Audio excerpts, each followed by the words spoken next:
On December 14th, in the coming days, the U.S. Electoral College will convene to cast the 306 votes that will make Joe Biden the 46th president of the United States. You need 270 electoral votes. He has 306. Yet this past week, the Washington Post contacted, get this, all 249 Republicans in the House of Representatives and the Senate, and only 27 of them admitted that Biden won the election. Only 27. I'm joined now by one of those 27 Republicans, the Virginia Congressman Denver Riggleman. Congressman, thank you so much for joining us. Are you surprised at all that so many of your Republican colleagues in the House and the Senate, they're refusing to admit that Biden won? I'm a little bit surprised, but I might have a bit of advantage, Wolf. You know, I started and sold two companies that supported the Department of Defense intelligence community in data analysis, algorithmic warfare, network modeling. So it might be that I have a little bit more knowledge on how hard it would be to sort of follow some of these conspiracy theories or believe in them. But the fact that there was only, 25 or 27 of us was a bit of a surprise to me that people wouldn't answer this, because it seems to be pretty cut and dried from what I've seen. Yeah, Biden is ahead in the national popular vote by more than 7 million votes. He's ahead by more than 7 million votes, 306 in the Electoral College, 232 for Trump. Do you think it's out of fear, Congressman, or do you really believe that President Trump may have something on these individuals? What are they saying in private to you? Are they simply scared? I think most of them, they know that they're still got to get elected again.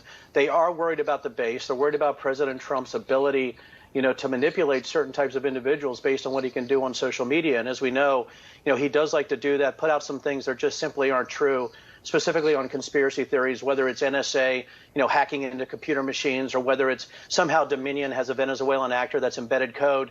Some of those things are just so outlandish. And I think, again, it goes back to my background, that to do something like that on the systemic level would be so very difficult. And it is ludicrous. But I do think people are fearful of the base. I do think there's a few that believe this election does have some kind of massive conspiracy theory associated with it. But I can tell you, based on my background, it's not political, it's technical. It's also in the intelligence world. And anything like that, when you're talking about these type of conspiracy theories, they're just ludicrous. And I do think once the Electoral College comes in, I do hope that more of my colleagues say, hey, enough of this nonsense. Let's go ahead and recognize President-elect Biden, and let's move forward and get this country on track. In response to that Washington Post story, and you know this, Congressman, President Trump tweeted this, and I'll read it to our viewers. He said, I am surprised there are so many. We have just begun to fight. Please send me a list of the 25 rhinos, Republicans in name only. Why did you decide to come forward? I'm not a big fan of bullies, and I don't care who you are. I don't care where you reside. I don't care where you sit. My job is to represent the people of the 5th District. It's to put people over politics. And also, the president's not my boss. The people that voted for me are.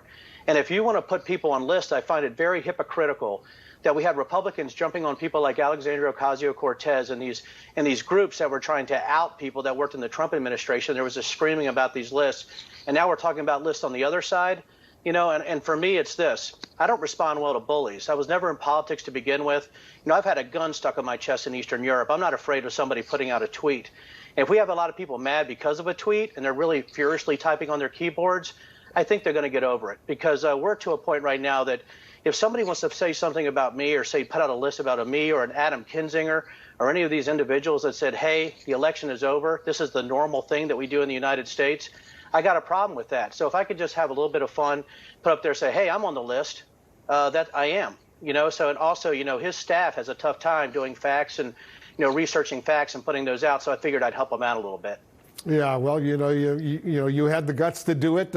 Sadly, there are so few of you on the Republican side of the House and Senate. We'll see what happens in the coming days. But thanks so much, Congressman Riggleman, for everything you're doing. Thanks so much for joining us.